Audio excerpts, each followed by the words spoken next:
Mm.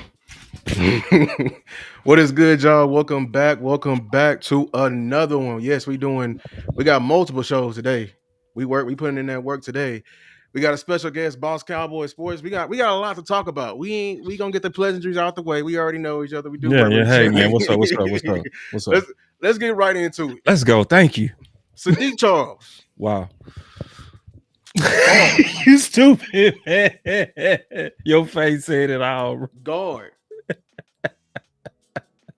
Guard. Yeah. Uh, Yeah.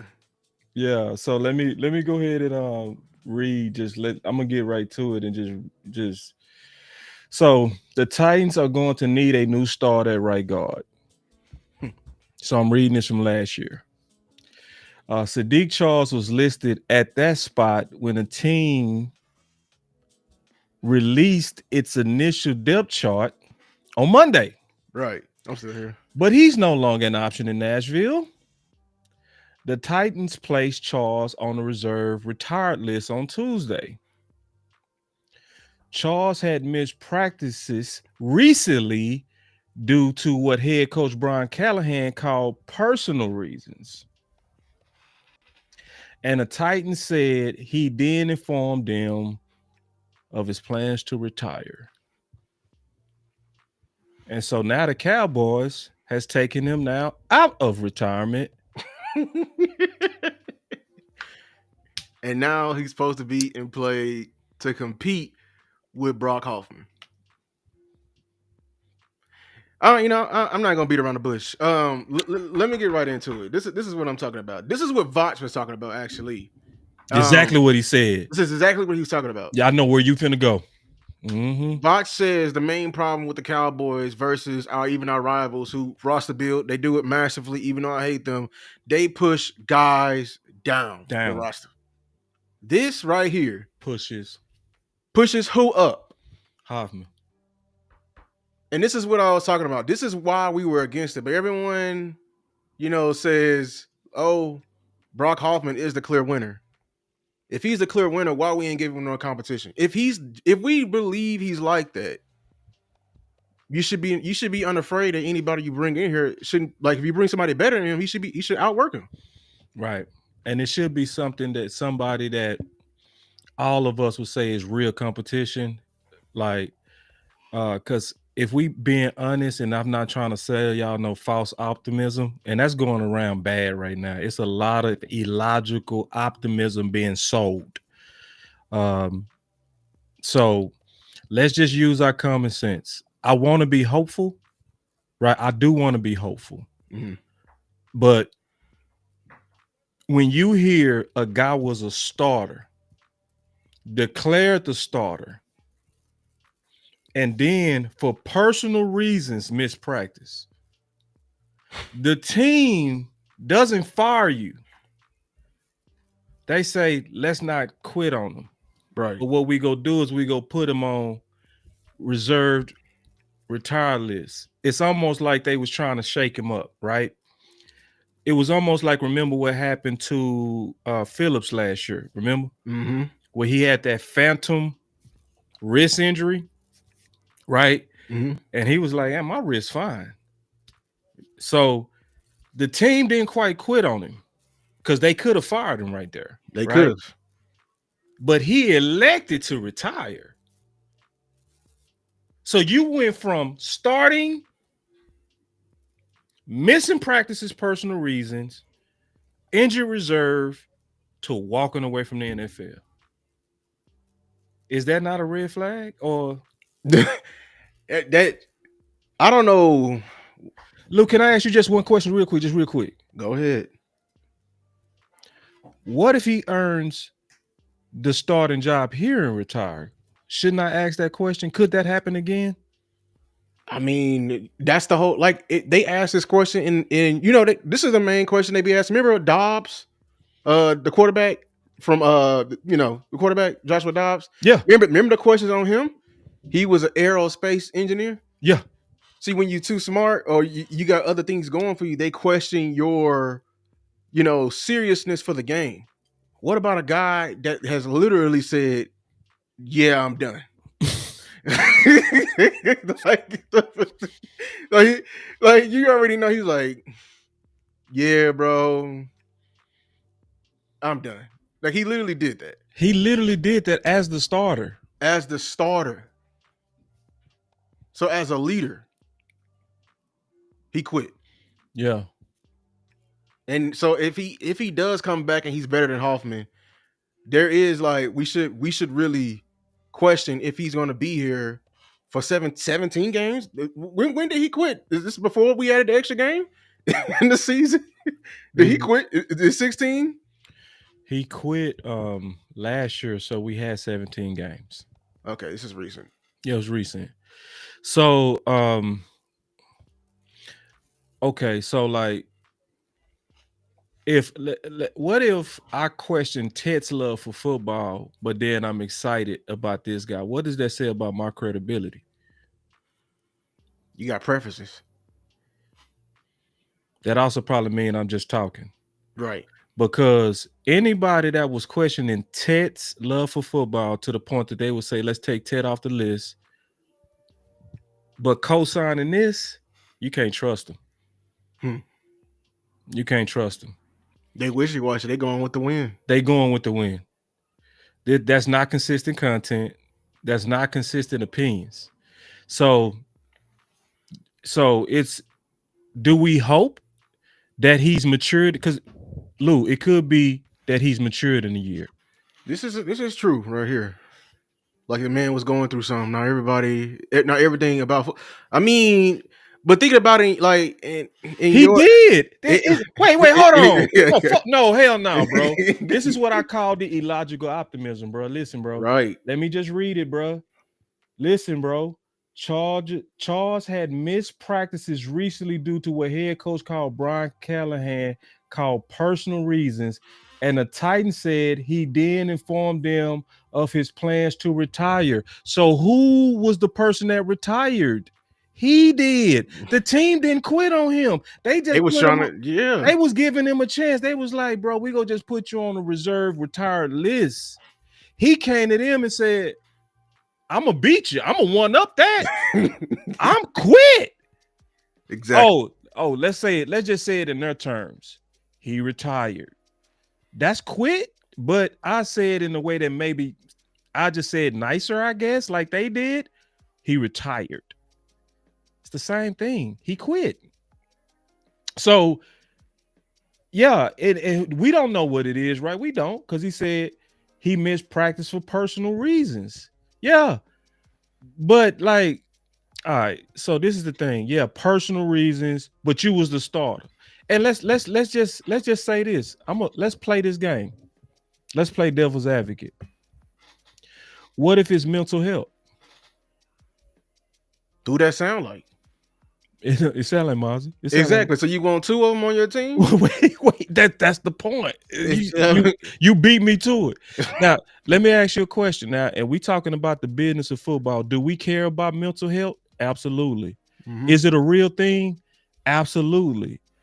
Also, if you are mentally healthy, right, would you willingly deal with people that have that's also in your business? You would probably say no. You would say, as much as I empathize with that or have sympathy about that, if I'm running a business, I'm gonna say, well, I got to be careful of how that could affect what I'm trying to do with my business, my bottom line. Mm-hmm. Football is a business, right? So you can be empathetic about personal issues, but if people are having these, which happens. So perfect example, anybody would say AB wasn't the same after that hit he took. Will we agree on that? Right. So what was the effects of when he started acting differently? Starting acting crazy, right? Yeah, you start seeing weird stuff that you never saw to AB. Mm-hmm. Should your team suffer because he took a hit? Or should you say we got to make a business decision? Right. I mean, at the end of the day, it is a job. Like it's you can like say that's what I was saying with your job. If you had, I know our job is different from the NFL, but you still owe your employer, you know what I'm saying, some, you can't just leave room for uncertainty. You allow, people to form certain descriptions of you. You allow them to form opinions of you because of the gray area in this, All we got is he retired and he came back. So my boy said Mozzie haven't quit on the Cowboys, nor did he give up, guys. How's the Mozzie like this dude? No, what we're saying is it was reports that he was dealing with mental illness. That's all he was saying. He's not saying that he quit. Yeah. Like Lewis not saying that they are exactly the same. He was saying it was reports of mental illness affecting Mozzie. Year one. That's all he was saying. Yeah, So he not saying Mozzie quit because Mozzie didn't show he quit. Mozzie actually showed the opposite. Mozzie showed that he was hardworking because Mozzie did some crazy things like gain back 30 pounds after having surgery. That shows work ethic, resilience, right? and resilience. So we're what we're saying is what we're trying to do is we're trying to interpret what this could be. That's all we're saying. And we're trying to say and ask the question, are you satisfied as Cowboy fans with this guy coming in to be competition for right guard Hoffman? Or would you want somebody like a Will Hernandez who didn't have reports like this? No, you good. My boy said, my bad, boss. You good, bro.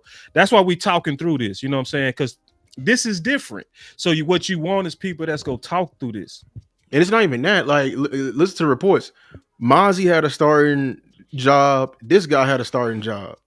Mozzie didn't quit. I'm saying we're putting him in two boxes. This is two question marks, right? Because they shown in the past you are, what you shown me lately, and that's all. That's all I have for you. Yeah, the future is uncertain, but you've shown me that you when things are getting tough, you know what I'm saying. You are now in that category. Yeah, that it's a possibility. Yeah, you are a question mark. Let's not act like employers don't do this. They'll put you in a category. Yeah. I'm saying from a roster construction standpoint, right? When we're trying to compete, when we're trying to form competition, you give Shoddy two of those to deal with. You gave McCarthy only one. You chose to now add give him two. That shows how, like, we're already showing what you feel about Shoddy.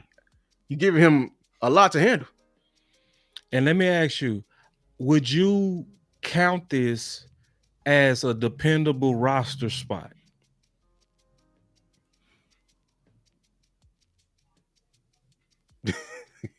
I wouldn't. I wouldn't. And it's not personal. Okay, and I'm gonna put it like this. If somebody cheated on you, would you say they wouldn't do it? No, exactly. They wouldn't cheat again. No, you would say, I don't think they're cheating, but it's a possibility that they could because they did it before. Because it's that bank you're depositing into that right. That theoretical bank. He has deposited into at any time I can leave type of bank. Yeah, right. That's it. And when it's trying to make a withdrawal, I gotta go check your receipt. What you done? With the credit report done.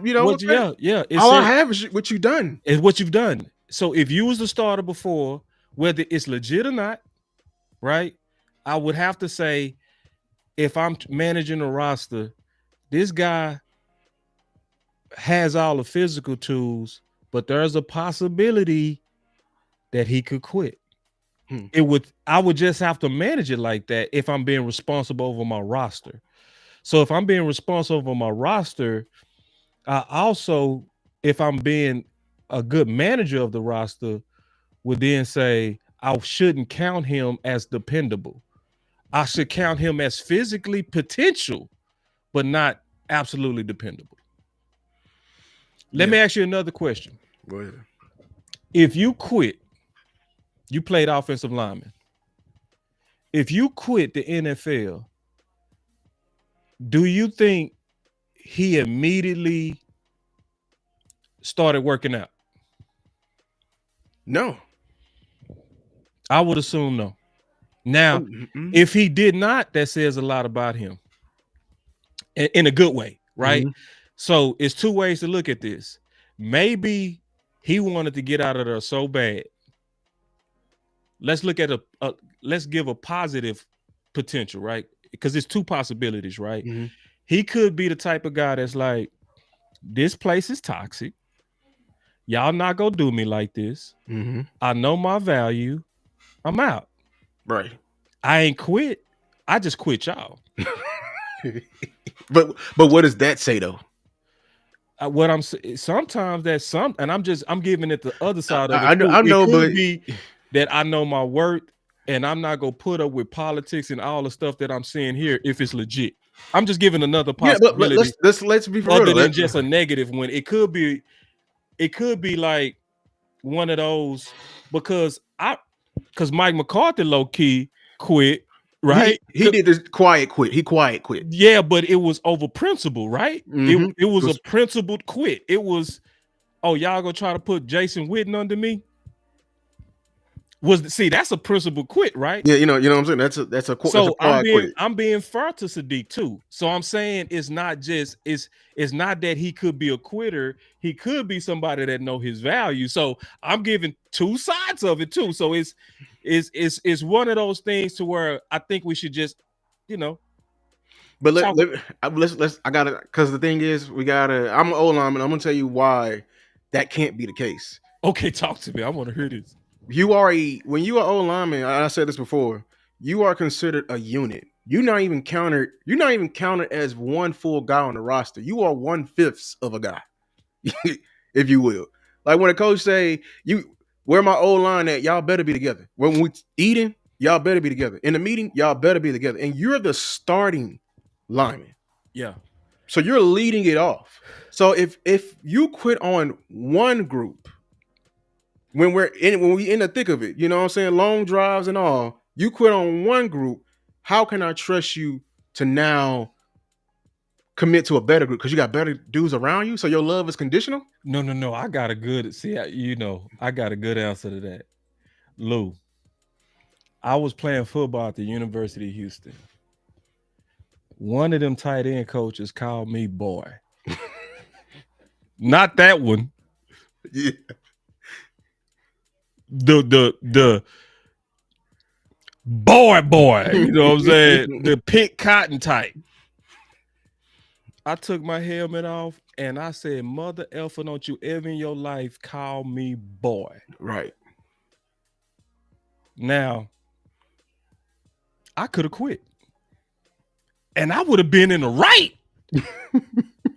I wouldn't have been quitting on my team or nothing because I took a principled stand on what he did, which was outright racist. You feel? And that really happened to me. Am I wrong? Did I quit on my team, Lou? I got even better story because I got. I want to hear this. Yeah, y'all gonna get to know me today. I actually. Did that happen to you? Yeah, because I was transferring. Because I transferred and I quit. It was a change in coaching staff. Oh, look at this. Change in coaching staff, right? And I was already, because my coach brought me in and he recruited me and they fired him. Like I was like, I'm in Arkansas, bro. I want to go back home to Texas. I was in that type of mode, and they didn't have my major. Yeah, dude. If you watch this, crazy dude called my mama.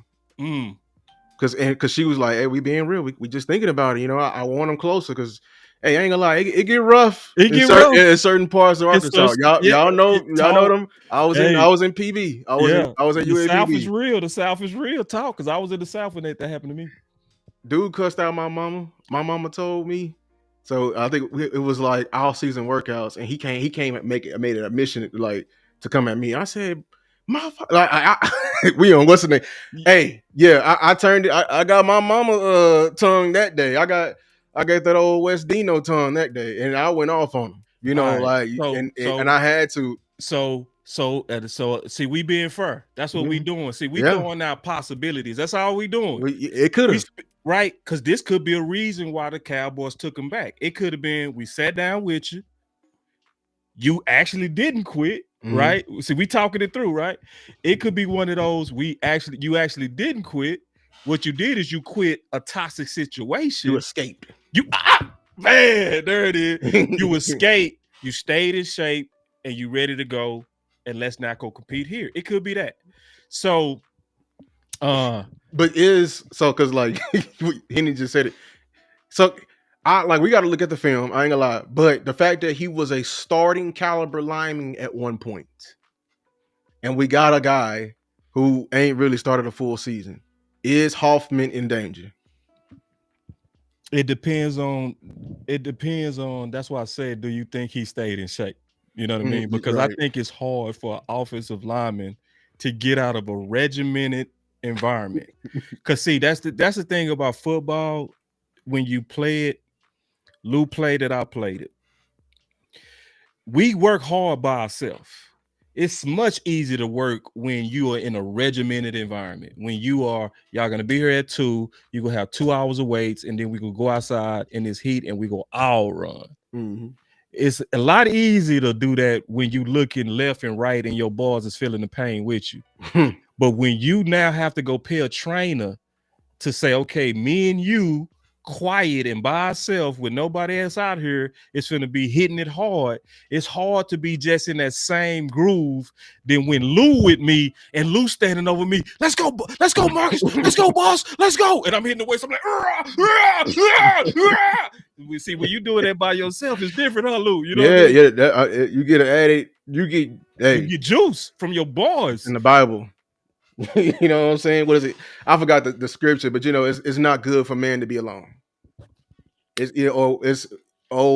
forgot this. It's like Isaiah or something like that. It basically says when two come together, it's even better than one working alone. And that's how it is in football. Yes, Yeah. motivation, and like-minded people. Yeah. So at the end of the day, I'm gonna just conclude that I hope the best. You know what I mean? I hope the best for this guy. Really? What team? What school he went to? LSU national Oh, champion. he was on the Bur. Oh, He was on the national championship team, and he played with somebody I know. and Then that line was the best line unit, graded the best line unit in football that year. I remember. they had some boys from DeSoto on there. I remember too. Yeah.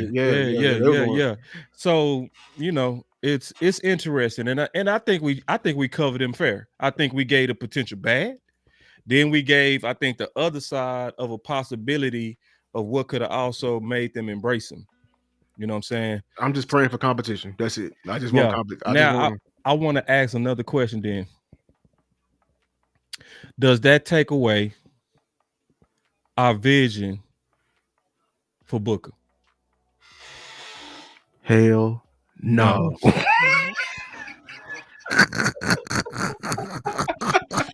Hell no. I'm with you. No, it does not. It does not. It pushes. If anything, it pushes old dude they got earlier. Somebody finally we can get rid of. I saw some linemen on this roster I ain't never heard of. We can Matt Walesko. Ball like why we counting them? And then Henny gonna be talking about, well, they been here working. Let's get them. No, I ain't giving. Henny, shut up. Shut up, Henny. No, that's my dog. Henny, don't you start that. We're gonna have to give Jalen Cropper a shot too, right? Yeah, man. Nah. So if any of y'all thought we was taking Book off our dream list, the answer is hell no. No, sir. Like, absolutely. I still have the vision. No, we still in play, man. And hey, stop telling me Nathan Thomas. We ain't seen that man play a preseason. Can we see a preseason game? Can I see him run in some workouts? Can I see him do some 10-1-10s before I can get confident in him? Come on, man. We're gonna leave that. But let's get right into the bulk of this cornerback. You should hold on. Before we go, I did want to address that because it's a lot of talk about we got so much depth. The depth is good. I mean, let me just ask y'all a question. Is it quantity or quality? It's a simple question. Okay, let me just go through some names that y'all know. Is Josh Ball quantity or quality? Shoot, I don't even want to give him a side. He the others. Right. Is Matt Walesko quantity or quality? He below the others. He just gone. Yeah. Yeah, he's just out there getting cardio. You know, Yeah. you. So anyway, listen, and I say this because I see y'all. I understand y'all want the weapon. It ain't our fault. It's not. It's It's not our not. It's fault. just how it lined up. Everyone like It's free agent. It's front office fault. it's It's front not our office. fault. It's they left us with the holes. So that's why we have the internal wars. That's all. Mm-hmm. Because let me ask you a question. Let me ask y'all a question. If we had Amari Cooper back on this team, would y'all be fighting us right now about being physical? Be honest. I want y'all to be honest in the chat. I see y'all responses coming in. If you had Amari Cooper coming in as a number 2, would y'all be, I want a weapon, boss. I don't want offensive line. Or would you be like, just get the best player? Just be honest. Can we try honesty real quick? He said it is y'all fault. Yeah, it's your fault, Henny. It's your fault. You didn't push hard enough last year. Yeah, that's your fault. You didn't push hard enough. You should have got. We should have got something right after Dak had that good season. Boom. Give him some more. You say Ball not on the team. Ball not on the team no more. He not. So I need to pull up the depth chart. Let me pull up the depth chart. I got my guy that came out with me, that played with me. He played at Frisco. Jack Anderson. He a center. Yeah, hold on. And then Y'all, yeah, man. Y'all ain't gonna sabotage our dream. I know y'all want to sabotage our dream. See, Paul kept it real. He said I will be saying BPA. See, D Block kept it real. Can you show the BPAs? Can you show the people that actually got honest hearts?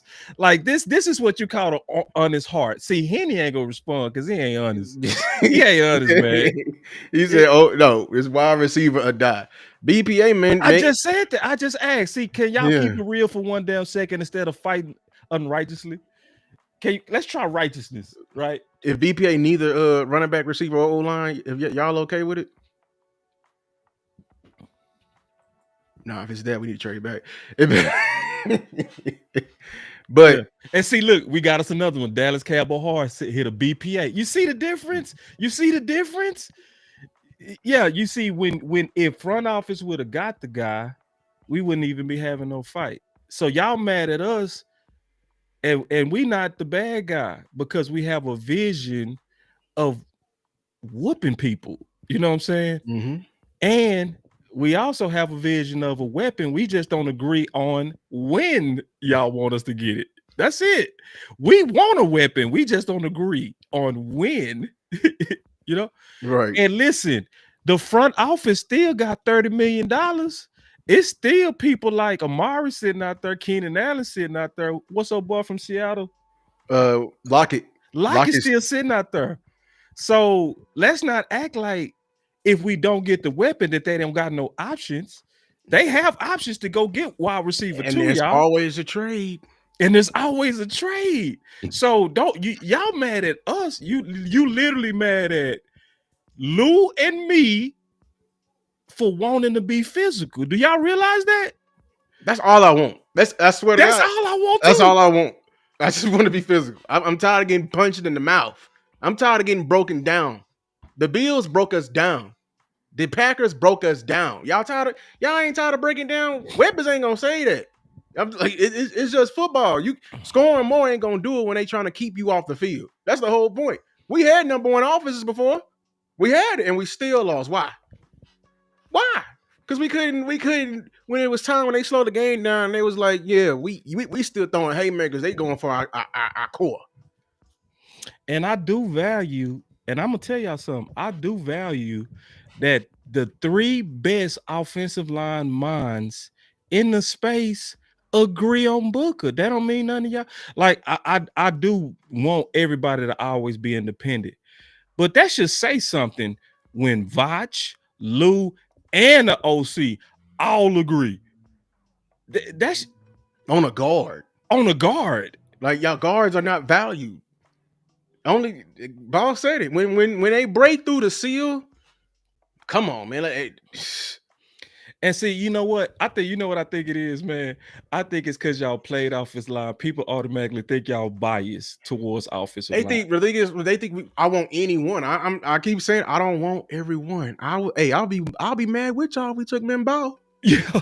I'll be Okay, say that again, bro. I will be sitting here. Hey, matter of fact, I will work even harder because I'll break him down. Y'all will know y'all will know what he ate this morning by the time I get down Woo. breaking down. Man, I got him in the lab right now. You Mm. know, for a CFT because he was like, it's a real it's a real possibility they may do that I because think it's a possibility too, bro. they got a CEO mindset up here because what's the name worried Ooh, you about that preach budget. He that worried about budget. that budget is king. That budget is key. Because if he trying to get somebody off the books, he gonna replace him. And guess what? We're gonna be right here back to see if y'all go our way, we ain't picking O-line in the future. Can you show D Block coming right here? He said, "I take their word for it, boss." I'm gonna tell you why D Block said that. I'm gonna tell you why D Block said that. He watched the OC when everybody was booing Tyler Smith. He watched it. D Block, what did the OC do when everybody was booing that pick? What was he doing? Did he falter? Did he waver? Or did he say, Cowboy Nation, I know y'all mad, but the Dallas Cowboys just got the guy. Did he? It was on draft day. Did he not? Yeah. Did he not? So was he being biased or was he telling y'all the truth? Was he telling y'all the truth? When everybody was mad, because I was right there when everybody was burning down the whole building. I was right there when everybody was getting up, walking off mad. And I was saying, y'all, that was the best pick, y'all. That was the best pick. And then the OC grabbed the mic from me and was like, let me explain it to him, boss. I'm like, go, bro, because I can't do it. They think I'm a corner. They think I'm just talking, right? Right. And he sat there and he said, listen, y'all, this dude, Tyler Smith, got back-breaking strength. And I saw that film. Oh, he was not lying. Yeah, and he broke it down. And see, that's why D Block said, I take their word for it. See, it's easy to assume our motives are off when you got a different idea. You know what I'm saying? Why not just believe that we want to whoop people ass up front? Why can't we just believe that? Why that's the shit, especially with the track record of people. So OC last year, listen, every year I told the OC this. Every draft pick, I'm getting up, bro. If it come down between me and you making a prediction on that pick, I'm getting up. You know why? He has hit 100% every time. He had me on that Guyton pick last year. He's like, oh, this is the pick. I was like, yeah, really? That wasn't even on my radar. I had Guy too. So it's like the people that be right the most, y'all trust the least. What's up with that? You know, it's like, what's up with that? Now, shouldn't most people be like D Block and say, hey, man, I might not agree with you, but I trust you. I know you're not trying to play me. This ain't got to know doing right. We just want to whoop ass. Can't we just want to whoop some ass? So I don't be doing it like this. So I don't see y'all be say. I'll be showing low. Like I show plays where he won. I'm just being for real. Like if an O-line, when we went to film, it wasn't a highlight section. You dreaded going to film because you know that what play it was. Play 178 at the end of the third quarter. Boy, dude beat me. And coach, you it may not be in a sight, but coach, he gonna sit back with that little laser. What happened right here, Lou? Yeah, exactly. What happened right here? And you know what? The whole team right there looking at you, look at coach, look at you, looking at coach, and that's how it be. Ask Star this, Star. You got to answer too, Star, and I love you, but you got to answer this question and answer it honestly. If we got Amari Cooper, would you be team weapon? I need you to answer, Star. Ed Henny, I need y'all to answer that right now. If we got Amari Cooper as our number 2, would you still be team weapon? Or would you then be like, get the best player? Or would you also be for team whoop ass? Because see, I want to say, instead of saying team trenches, I want to start saying team whoop ass. Because that's what because that's Vach anthem. Whoop ass. See, I get it. I get why you say it. That's what people don't understand. That's what the trenches about. I need y'all to answer though. I need an answer before we move on to corners. Do y'all trust Hoffman to display somebody against his will? That's bigger than him. I ain't looked at Hoffman film yet, so I don't got no comment. I don't. But yeah, you got a super chat, I think. I don't see it. Can you read it? I don't see it. Oh, you can't see it on the screen? I can't see it. Okay, so it says 199. Oh, is this to me? Oh, Kenny Grant, Yeah. DT from Michigan, stop the run. Oh, I love that pick. I love that. If we trade back, everybody see I love that. Henny gonna hate me. He gonna be like, oh, let's target Abuka. But I'm targeting Grant or Williams. Oh, look at Henny. Henny, I hate you, bro. You such a liar. Henny He is the said, biggest liar. he said he needs to be wide receiver 3. That boy's a liar, dog. You lying, He boy. wanted a receiver that bad, man. Y'all want to keep throwing the ball right. He lying, bro. He ain't telling the truth. No, I ain't gonna assume my boy lying because because people do that to us. They think we He lying. trolling. I ain't He gonna assume he might be trolling though. He trolling. I think he trolling. I think he in that I'm trying to win at all costs type bull crap. He be doing that sometimes. Yeah, he won't. He tired of He don't relinquish. Team weapon tired of Jalen. They tired of her name. That's all. I do want to say this about Team Weapon though, and I said this to start over the phone. They do have a good point though of being scared and nervous about 100%. They have a point. See, they think we don't understand them. I understand y'all. I understand everybody that's out there like, bro, get it out the way. Even if it's a reach, get it out the way, bro.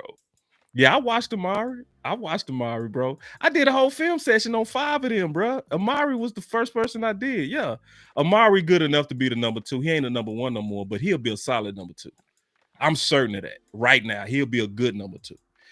So no, I just view it different. I'm just like, we don't need it'd be nice to have a dog next to CD. We just need somebody to just occupy the eyes of the defense. Or win. And see, this is free also, up. and this is where you got to be honest, Henny. If you put Amari on nickelbacks and number 2s all day, you telling me he ain't gonna win, bro? Let's be honest now. Amari going against number 2s and nickels. What's gonna happen? Be honest. What is he gonna do with Dak? Be honest now. If we got Amari back, but let me say this though, real quick though, just because I do want to say this. This is the fear that Team Weapons have. They fear Tolbert and Mingo as the number 2. Yeah, and that's a legit fear. Legit. That's a legit fear. And I would say this. I also fear that front office might try to push that on us. I think that's legit fear too. So all the Team Weapons out there, I want to tell y'all, I love you. I think you guys are wise. I think you guys have a legit concern. I think like I'm scared with y'all. I'm just not as scared as y'all. Yeah, you a fool. But listen, hey, before we go to this next topic, we're gonna take a like break. We got 180 people in here. I don't know how many people like, but make sure to like and subscribe. If y'all over here from my channel, subscribe to Boss. He'll put on a great show. You know what I'm saying? Yeah. And if y'all liking what y'all hearing from me, subscribe to me. But we appreciate all of y'all for being in the chat. But we're gonna get right into why I even called Boss for this show. Let's get it. We're gonna do some draft talk. The cornerback position. The guru himself, Boss of the Cowboy Nation. This cornerback class is not talked about enough. Whew. It's fire. And every time, like if sometimes I'll venture into draft side of football who don't have a team. They just talk about all the draft. And when they talk about cornerbacks, they're like, oh, there's not many cornerbacks deep in the draft. And then I had to look for myself. Woo, hey, lying. I'm like, oh, maybe they just like flashy guys. Maybe they want more names, or maybe they ain't turning on that film. But everybody has somebody, bro. So talk about just talk about what you look for in a cornerback and what Dallas needs in a cornerback. A good question, bro. I love that question, man. When I look for a cornerback, I look for consistency. I look for technical intelligence. And I look for fundamentals. I look for somebody that's also especially technically sound with their feet. I want you to do the right things with your feet, play in and play out, Right. I want to see, and I saw this with so many of them. I especially want to see the types that know how to play on what I call that upfield shoulder. And I want to see one more thing. I want to see what I call speed control. Right. So speed control is corners that know how to run fast, but not at top speed. Because if you're a corner that know how to run fast, but not at top speed, that allows you to be able to stop. Because So, of control. control. I call it speed control. So when you got real good fast corners, but you can so like you used to go to track meets. Yeah, I did track. Yeah, Did you do like shot put? I did shot put. I was there. So Yeah. you used to see the meets. I see the So meets. I'm gonna give you a perfect way to explain how to see speed but under control. It's like that person that's running a 200 or 400 versus a 100. I always said the fastest people, football wise, run the 2. Yeah. So it's like when you can run that 2, because the 2 looks strong. It don't look fast, it looks strong. It's a difference when you running the 2 and 2 the are 100. hurdles. The 100 is just like a pow. It's like it's you see strength in that too, because it's you can lose it at the top. When you get at the top of your speed, that's when you sometimes see the balls at their real speed. They'll just keep going and they get stronger. It's different, but I'm trying to explain how you can see it on film. It's like watching somebody run a 200 versus the 100. They still moving, but they not at that just, like they all out break. It's a full like Yeah, stride. it's a full stride. Or like watching somebody run a 400. It's more like watching somebody run a 400. Because like, for instance, when I used to run track, I could run a 21, right? But if I ran a 400, my first 200 was going to be a 23 or 22. So it wasn't as fast as I could go, but it was under control and still fast. You know what I'm saying? So I'm trying to teach people how to look at people and see that type of, and that's super important when you're watching corners. If you watch corners where they out of control running and a receiver stop and they can't stop, that's because they wasn't what I call under speed control. So those are the things I look for. And these guys, almost all of them had it. I'll put it like this. I've never had this many 3 stars in a cornerback group. Never. Since I've been doing this. Explain your stars. So 3 stars is I love you. 4 stars is I will marry you. 2 stars is I like you a lot and you fit. 1 star is you're good and you can develop. If I don't give you no stars, you at least made it. I still will want you on the team. That's how I see you. You know what I'm saying? That's my star system. And so I think I got like 11 or 12 corners with 3 stars or higher. So and I'm gonna tell everybody this: whoever say who the best corner is, they lying, bro. Exactly, because even the guys who at the top, we can talk about the top guys. Like, so the consensus, like first round, what I've been seeing mocks projected, it's been 3 guys. It's been Will Johnson, or you could count Travis Hunter, because I believe he's a corner. I've been saying he was a corner for what, months now. Because come on now, he with Dion all this time. But and then Jahdae Barron. Yeah. So if the Cowboys do go corner in the first round, and I know we like 11 to 12 guys. You like 11, 12 guys.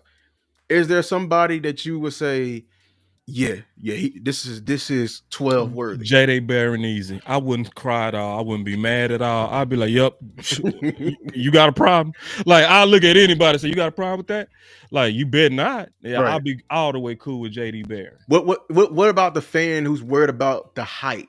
And do you think we got a height preference? Because I saw Will and Will Steele and Foots talk about this, maybe because you remember Eberflus, he was here with I forgot his D coordinator, but when he was here in Dallas, and his D coordinator preferred a certain archetype of corner.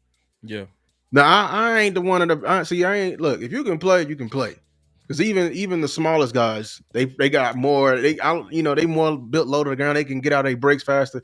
I would take that, especially with the smaller guys. I just mainly look on film how you do versus contested guys. If you're just getting beat too bad versus guys stronger than you, if you're not playing through hands, you know what I'm saying?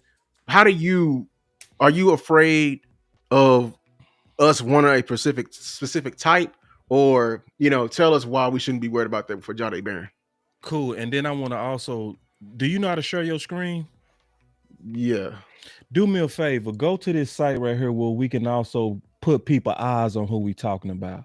Go to NFLDraftBuzz.com cornerback and then share your screen. And then we'll go, we'll start talking to some of these guys. Because some of these people, they not, up on the draft, and we want to put some faces on these boys. So when they coming up in the draft, we want you to be like, that's who they was talking about. That's who they were talking about. All right. And then my boy also said, Kenneth Wright said, Lou, what's your channel? And then I answer that question. It's at LOU.takes. Lou Takes. Lou Takes, dog. And Kenneth Wright a good one, bro. He go fuss at you every now and then, but he cool people. He go tell you what he think, though. I'm gonna tell you that right now. He don't hide. He go tell you. You know what I'm saying? So what's up, Kenneth? So this is my talk about that. Can you see it? I see it. It look good. Okay. It look good. So if you scroll down, we'll be able to go through any one of those corners whenever we ready. You can hit Control Plus, it'll make it bigger too. Control Plus. There we go. Man, you see, I got you, Lou. Yeah. I got you, Lou. I got you, Lou. I got you. So turn on these ads. Yeah, just turn off the ads. So so this is my thoughts on this, and I agree with Will McClay because Will McClay also talked about this. So Will McClay probably was a person actually, and let's just think about this. Do you play cornerback with your head? With your head? Kind of like soccer. Think about it. No. Oh, you don't. You don't play soccer with your head. So what do you play corner with? Hands and feet. Right. So why would height be more important than wingspan? Right. See, that's one thing about Jordan Lewis. He might not have been tall, but he had a wingspan. Right. So some of the discussions that we used to knock people off, when we really think about it, it was always womp womp. You know what I'm saying? Right. It's like I would care about your height if it was soccer. Because I might need that inch if you're trying to make a play with your head, because they do make plays with their head. You don't make plays with your head in football. You make it with your hands. Right. So I could care less about your height. What I care about is your vert, your explosiveness, and your wingspan. That tells me, do you have the ability to get your hands on the ball, right? Because like, for instance, when you look at Horn, when he played Pitts was what? He tall, but Horn could jump out the gym. You see what I'm saying? None of that worked. So it didn't work. And Pitts had a baby vertical. People forgot that. He had a baby vertical. I think his vertical was only maybe 35. You know what I'm saying? It was very baby. But taller people got smaller verticals than short. Yeah. Smaller verticals, and shorter people, Yeah, so to answer your question, I don't get wrapped up in that. I get wrapped up in your wingspan and your vertical and your explosiveness. And then, can you high point the ball? Right. Are you a cornerback that know how to go get the ball at its highest point? Because I don't care how tall you are. If that receiver has a better ability at tracking, height ain't gonna do nothing if you lose the ball. Like, for instance, Nashawn Wright used to always be in great position, and he was 6'4", and they would still catch fades on him because he couldn't high point. Exactly. You know what I'm saying? That wasn't his skill set. So when I'm looking at corners, one of the main things I want to see in your background if you play corner is baseball. If you was a corner that played baseball, usually them dudes are dogs when it come down to high point. People don't know why Dion was so cold. Why do you think Dion caught every interception like it was nothing? Because that baseball comes way faster than a football. You see what I'm saying? A baseball will be flying at you. So if you making plays in baseball and that old slow ass football, and you got a dude who been catching little baseballs his whole life, so I look at your tracking ability, your tracking background. I look at your vertical, your wingspan, and your explosiveness. One thing I like about Barron that I'll be paying attention to, and with cornerbacks, he was a great run defender. He'll come up in the alley as in the forest, and he'll be active even at his size. So I love guys who are not big in stature like the other ones, but play bigger. You know what I'm saying? Yeah. That's an attitude thing. That's something that everybody don't have. Just our boy who we got, or they were Remember on Sunday we were talking about a guy Jack Jones and Yeah. how he didn't tear up that guy coming across that drag. Yeah, exactly. I told you. I said I know about 11 people in the draft. Jade Barron one of 11 people that tear your ass up and come across Yeah, the yeah. middle of the field. He not greedy for tackles though. He ain't trying to get up on that stat sheet. Exactly. You know what I mean by that? Yeah, like if it yeah. come his way, he gonna make the play, but he not also that dude that's gonna jump on pals. If that makes sense. Like I still like greedy corners. He not greedy for tackles. He'll kind of slow up as the play kind of a little bit too fast. He'll slow up a little bit too fast to me. But that's something to where the right coordinator coach it out of him. You know what I'm saying? That just kind of like run through the whistle type. Right. He's not a run through the whistle type. He's kind of like, it's not finesse. It's not pretty boy. It's just like, it's like when I'm training corners, I don't want you to assume that the play over when it might not be. That would be my only knock on him. And that's very little, bro. That's very little. That's me being technical as hell. Picky as hell. But I would be that type of coach where I would coach the details out of you if I'm coaching you.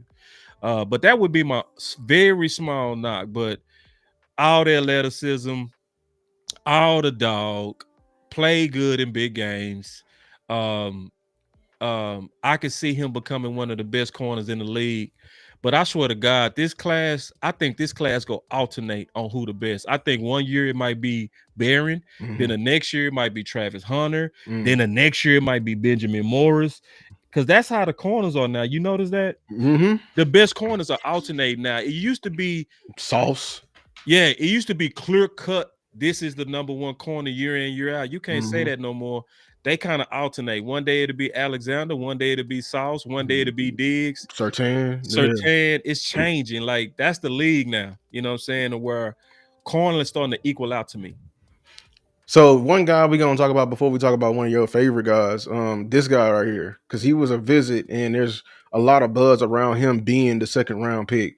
Shavon Reveal out of ECU. He had an injury, come from a smaller school, but listen, I don't care because we had a guy we could have had on our team from the same school that had the same mentality. So he played on the same defense. How did you like Reveal coming out? I did. You didn't? A little bit too stiff for me. Stiff. Especially when I was watching so many fluid corners. And you know, he one of those guys I go take a look at again because I keep hearing so many good things about him. I think one of the things that a lot of people like about him is that 6'2", them long arms, right? The physicality. But Law always talk about some people having oil in their hips. And I would want a little bit more oil in his hips. But I'll go take another look because there's so many people keep bringing them back up. It's making me say, did I miss something? You know what I'm saying? Yeah, I'm feeling that about a couple of people. I do got to listen. Like, oh, maybe we watched the wrong game and everything like that. Yeah, and that happens. You know, so that happens. Morrison is a injured guy that you do like, right? Love him. Yes. Love. So he got like what, 4 stars? Let me see what I gave. Because I got my notes in front of me in case you ask questions. Why you did? I'm gonna just say the one thing I love about him. When I love watching in corners, I love somebody who's aware and know how to utilize space like very well. Like what I mean by that, like you talk that okay, the out of bounds is the extra defender, but now a lot of corners remember that as they fighting on that island. Yeah, and I think. When I watch him play, and especially versus him versus Marvin Harrison Jr. Oh, that's the game. That the quarterback had to look away because he was like, "Nah, it ain't happening over here." He may look open, but I'm right there. Exactly.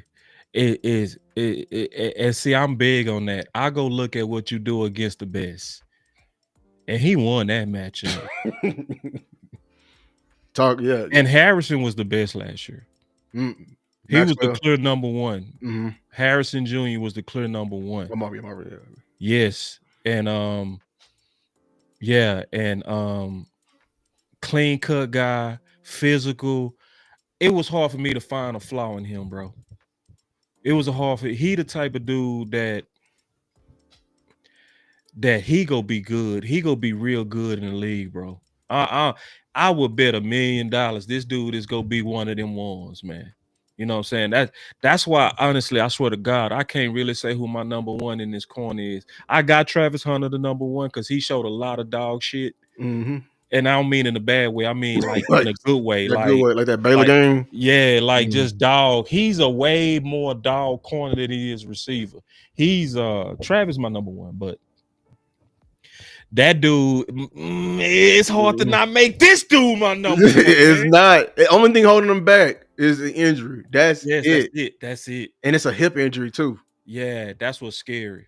That's extremely scary. Oh, he gonna be. And I hope he's not a what if. I hope because watching his film, he had probably the most satisfying film. Yeah. Like Yeah. type of film, you gotta put some jazz on. Get you some. Yeah.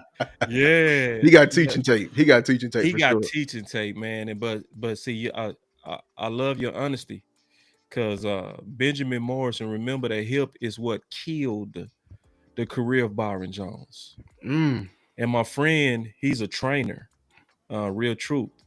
He was training Byron Jones. So I'm gonna say this real quick. Mm-hmm. My friend showed a lot of integrity, because when you're an NFL trainer, you can get a lot of free layups of referrals from teams, right? So like obviously like what's the trainer, the offensive line trainer? Duke, yeah. Yeah, so Duke got a pipeline that's coming from teams now, right? Mm-hmm. So basically that's like cash on cash on cash on cash. So like let's just say if your phone ring and it's Will McClain say, hey man, we got some corners, we recommend that they go work out with you. So that's basically 10 to 50 to 100 to 200,000, sometimes $500,000, depending on the player, right? Just it's big money in training, right? Mm-hmm. And my boy told the truth. He was like, he don't need to have that surgery. It's gonna destroy his career. So he should. But it also dried up his pipeline a little bit too. Oh, his pipeline came back. Mm-hmm.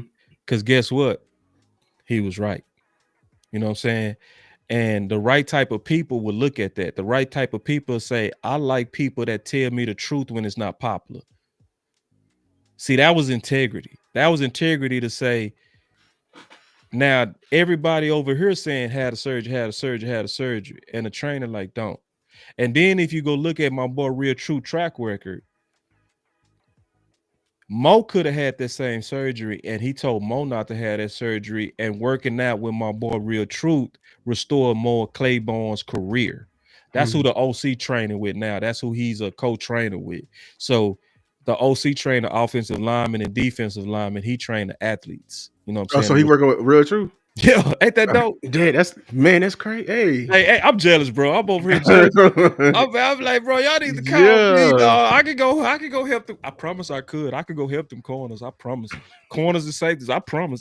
I'm a dope trainer. I promise you I could. The only problem with them is Real Truth got a philosophy is that as a trainer, you do work out with your guys. Oh, so he'll pull you out of he'll pull you out of old man, bro. You'll be out there in shape like a bug. He'll be like, boss, you can't come in here until you lose 30 pounds. That's how he is. You got to come here and show a six-pack. You gonna be working with these boys. That's why the OC getting slammed, bro. That boy OC looking good out there though.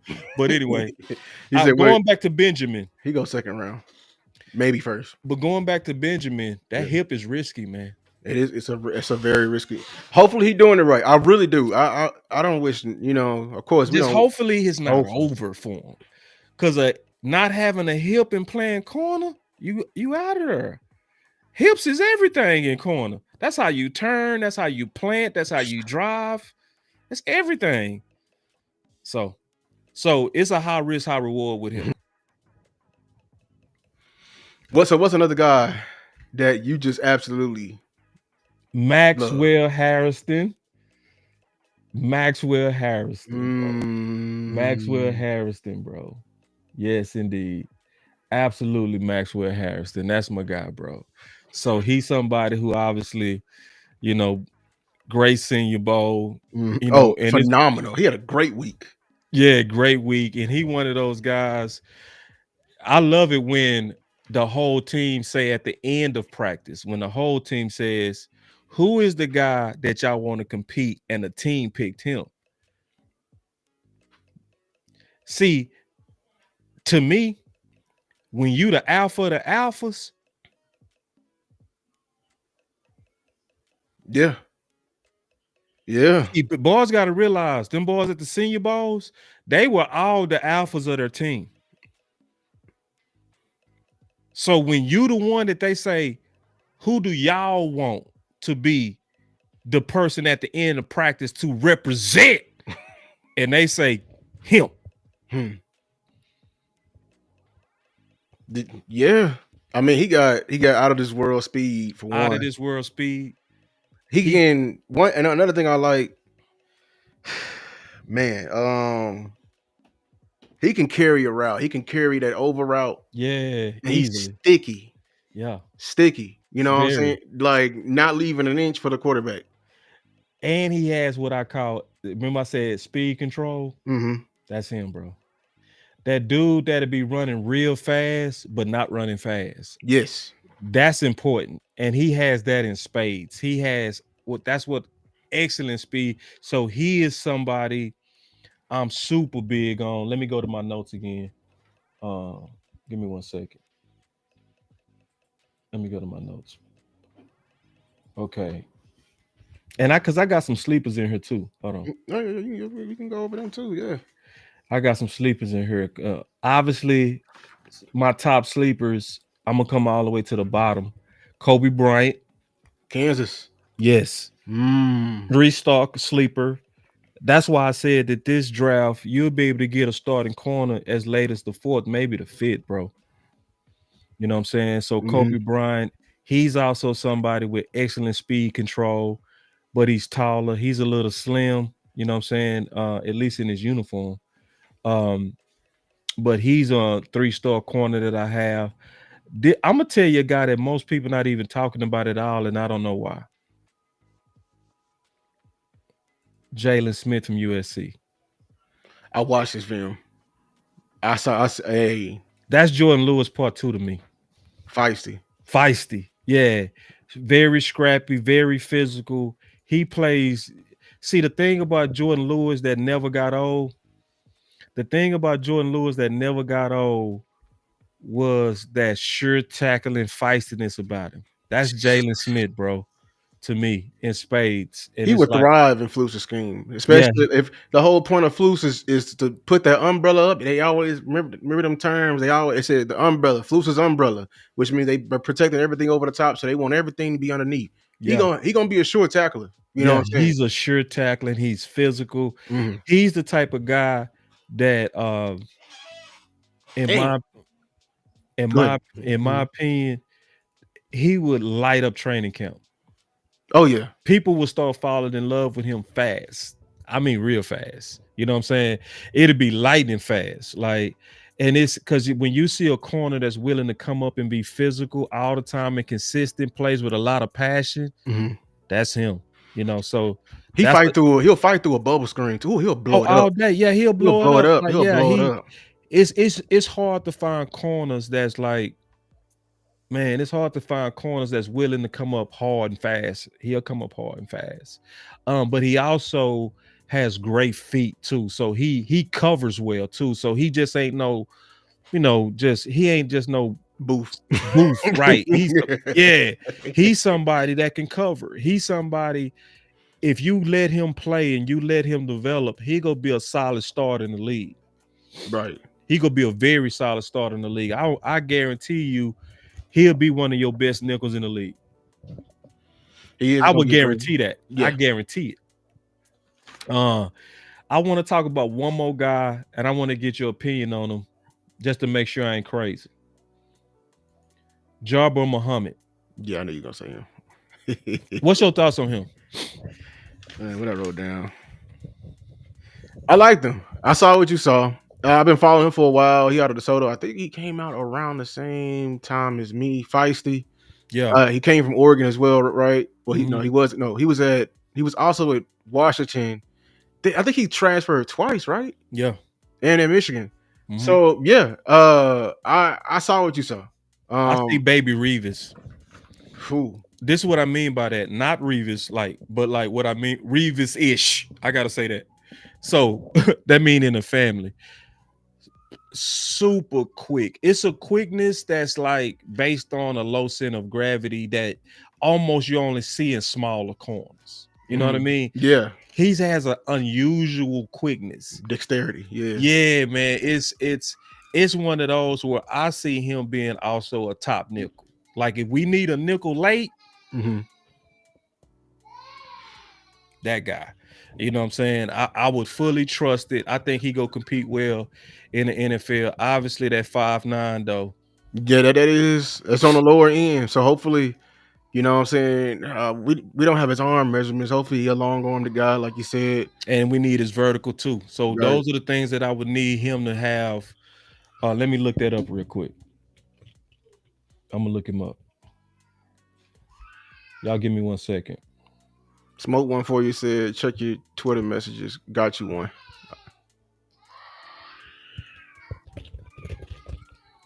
Little Mama, what's wrong with Little Mama? What's wrong with Little Mama? Yeah. Little Mama. I'm gonna try to see what's the most important. Yeah. This corner class though, bro. I swear, bro, I can't make up my mind on this one. Okay, so let me see. I mean, his wingspan, 28 inches, arms. Let me see. 13 on the bench press, vertical 29, very bad vertical. So, you know what I'm saying? So I would have to depend on his quickness. Hold on, my boy Jay Park in the house. Listen, can you show that comment about my boy? Say, this dude right here, I played with him at U of H, bro. He played just like my boy Muhammad. He was about 5'9", low center of gravity. See them types, bro, quick, strong. You know what I'm saying? Them boys do damage, bro. Like boys be sleeping on them 5'9" dudes. They look like they out of style. Like my boys say, Sly B. Hey, when they call me Sly B, they really know me from back in the day, bro. That was my nickname from back in the day. Hey, your mic off too, Lou. He say Sly B, the lead done changed. Sly Corner's the money maker. Yep, you called it exactly. Right. Yeah. See, because it's a lot of 11 personnel. You know what I'm saying? And so 11, I know he know, but it's a lot of people don't know this, but you know, when you're running at 11, it's a lot of 3 receiver sets. And I be hearing my content creators get it wrong a lot because they be trying to talk football and they be messing it up. They be saying stuff like nickel is the new base. It's like, bro, don't expose that you don't know what you're talking about. No, nickel is never a base, bro. But Nicholas to get if it's to match the personnel, like if they ain't going 13, you know, like you were saying, Mike Moore receivers. Yeah. That's the whole point of it. So you can guys don't even play Madden. Jesus. Base is when you have more linebackers on the field. Nickels is when you have more DBs on the field, y'all. It's 3. Yeah. It's when you have 5 DBs. That's what a nickel is, bro. Yeah. Like, don't show that you like. I'm trying to see because I know some of them dudes be like making up shit. You know what I'm saying? But it'd be like, bro, you showing it, bro. No, nickel is not a base. The base package is when you have 3 linebackers, bro. When you got 2 linebackers, that's a nickel. And when you have 1 linebacker, that's a dime package. And you substituted them for either a cornerback or a safety. Yeah, you got to add 8 added safeties. Now, I mean, if you're trying to say that we got hybrid linebackers that can cover too, I mean, that's still not. Yeah, that's still a base package. That's still a base package. So people don't know. They don't know it, man. They like if I tell them, oh, what's a 4-3 over? They don't know what an over is. They barely know what it's all good. That's real ball talking right there. But I got a couple of more, man. I'm giving you all my 3-star guys. So let me Quincy Riley out of Louisville. I knew you was gonna like him. Why you know that? Well, how you doing? Because you gave me like some like you like them sticky corners, man. Yeah, Like and they play good, bro. Like see the corners that I like is the ones who play with good speed control, bro. I love that.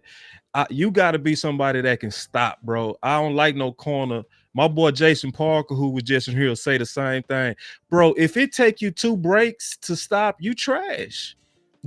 You gonna cause too much separation. Like people don't know what to look at when they judging corners. If you can't plant and go, bro, you gonna wasted get movement. killed. Yeah, wasted movement. It's wasted movement, bro. Like the bit. That's why when you ask me what do I want to see in corners, I want to see consistency in your feet work. See, that's one thing my boy Jason Parker had day in and day out. Every day we used to JP, my boy JP, he watching. We used to watch film on each other every practice in which that creek.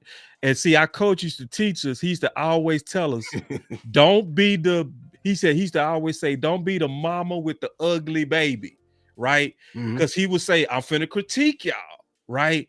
So he would sometimes call on me or he'll call on Jason. He would say, critique Jason. I couldn't, you know what I'm saying? Because my boy was consistent.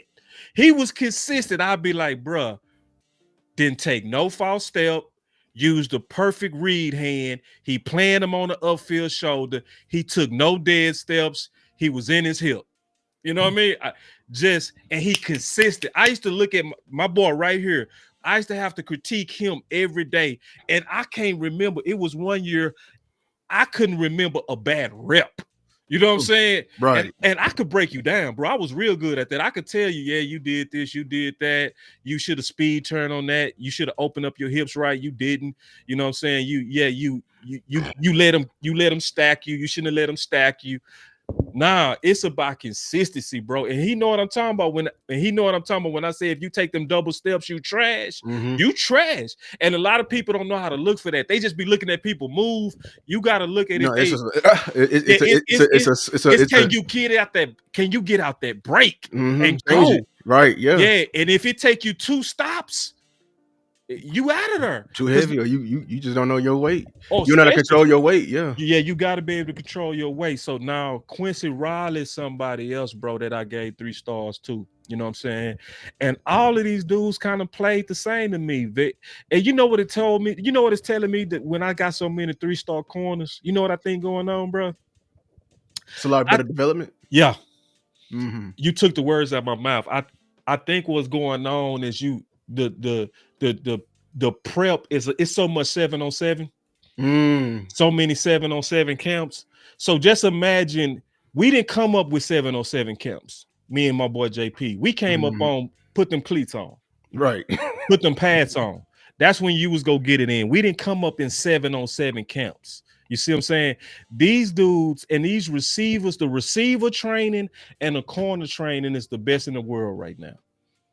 I think that's why you're starting to get, and that's also why I think the best corners alternate now. You know what I'm saying?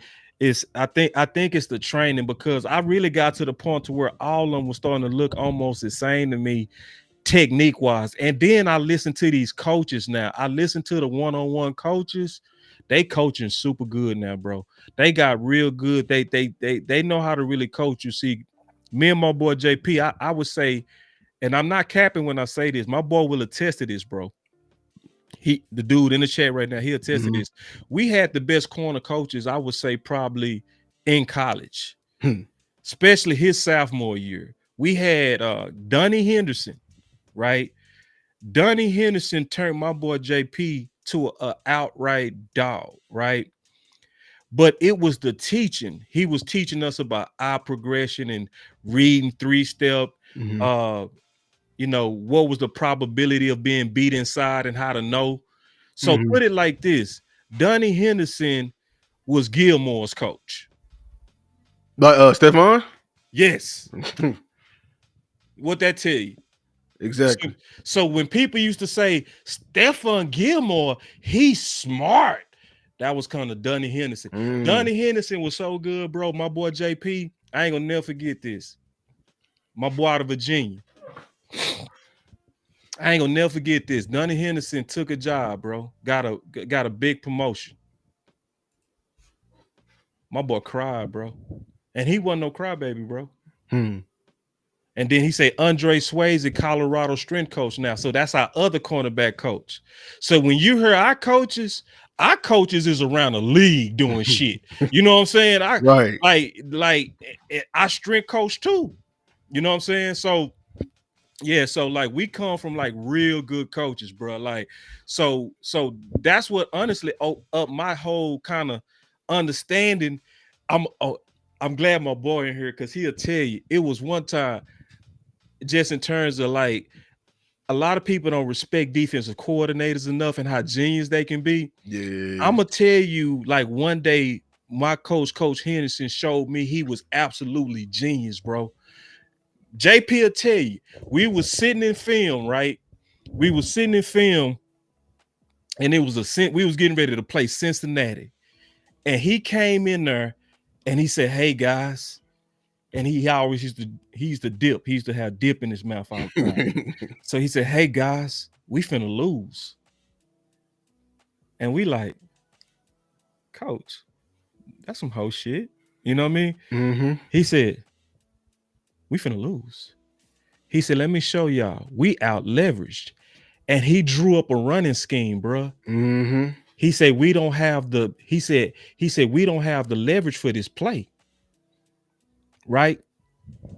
It's a numbers game. Yeah. And so he said, "I ain't slept all night." JP will tell you. He said, "I didn't go to sleep." He said, "I tried to tell him, coaches ain't listen to me. We gonna lose this game." They ran it to death. We was beating them, bro. Like we was up by like 30. They found that play. It came back with it, bro, and beat us, dog. I swear to God. I'm not playing, bro. And I watched it and I said, Yeah, that's the exact play he said was gonna beat us. And they was doing it over and over and over and over and over and just, over again. And I said, that's genius, bro. He saw it from the scheme. You know what I'm saying? So anyway, I didn't mean to get twisted. Man, no, you're right. I mean, this is why I want to tie it back. You know, look, D coordinators are smart. I keep saying it. I keep saying it. They are not gonna do the harder thing. They're gonna do the easier thing. If they can see a matchup, they can create. Yeah, they're gonna take it. Why wait? What we doing? doing? Pride comes before the fall. Like, you know what I'm saying? Like, like we gonna attack it. If I can get Micah, this is why I hated, our D coordinators for the longest here at Dallas, because we would make him go up against the best of the best. When the other tackle over there, we leave him, high and dry. Exactly, goofy shit like that. Like, come on, like switch him over.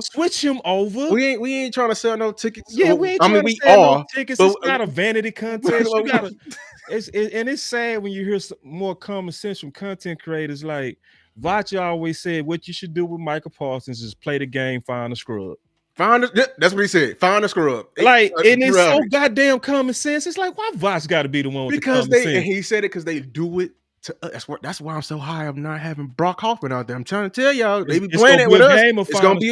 It's gonna be a game. They did it. Yeah, they did it versus the Eagles. The right D coordinators go do it, bro. Jalen Carter said, "Okay," and then the old line, y'all gonna think y'all smart. Oh, let's just send the zone protection his way. They can be like, "Oh, really? Oh, we know y'all rules. Walk that linebacker up, break that zone up. Everybody man on man. Right, gonna be. It's right. Brock Hoffman, what you gonna do versus Jalen Carter?" And I'm gonna tell you somebody else that's gonna have a bad year one just because of what he put on tape. People ain't gonna believe me. I'm gonna tell you right now, Ted. Yeah, you said it. Because I'm gonna tell you what a smart D coordinator do to Ted.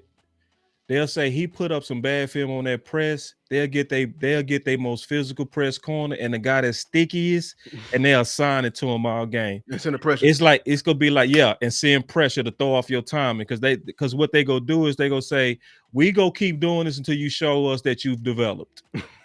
They did it to our rookies on the old line. Well, what I call Brock Hoffman? 3 guards. Oh, that's right, you did. I called him 3 guards. I said because his ass he was playing like a guard. He was over there trying to maul him like he was the bulldog. I said, "Nah, pick your head up, Hoffman." They sending them stunts every time. But we saw that all the way from week 1. He didn't get it till week 8, and once he got it, they stopped. Yeah. So to answer your question, Shavil Revel, he got 1 star from me. Ooh, that Will Johnson got 3 stars. Travis Hunter got 3 stars. My last 3-star corner, Everybody go agree with this. Trey Amos. Yeah. Trey Amos, bro. That's a He's 201. and I think he go be one of those guys that got the potential to be a top corner in the league. Listen, y'all. I'm gonna be honest. Don't believe nobody ranks on top corners. They all lies. Mine gonna be a lot too. I'm gonna put out my top 5. It's gonna be a lot though. I ain't gonna believe it when I put it out. I'm gonna just do my best. This year, you can't say who the best corner is. I'm gonna just be honest with you. He You good. just He can't, good in bro. his own. He'll eat up Yeah, his own. He's smart. yeah, Oh, yeah, see, look. I know football. Look, he know how to read them 2 routes and 3 route yeah, combos and yeah. Did he read play number 3. receiver? Did he play receiver? That's not the one. The one I'm talking about I like is from Iowa State, Darian Porter. Darren Porter. Let me see what my notes say on Darren. Because he the tallest corner in the draft. He's 6'4".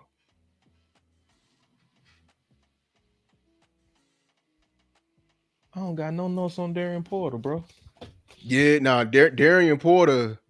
I think he can be the next Trayvon Diggs. Well, that and of course the number 1 guy, Hunter. Yeah, But like I think Darian Porter can be. Yeah.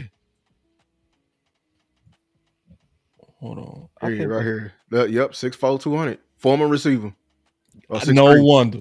Former receiver. No wonder. See, when you start saying them receivers that know how to really read those route progressions, that's why I asked you as soon as you said that, did he play receiver?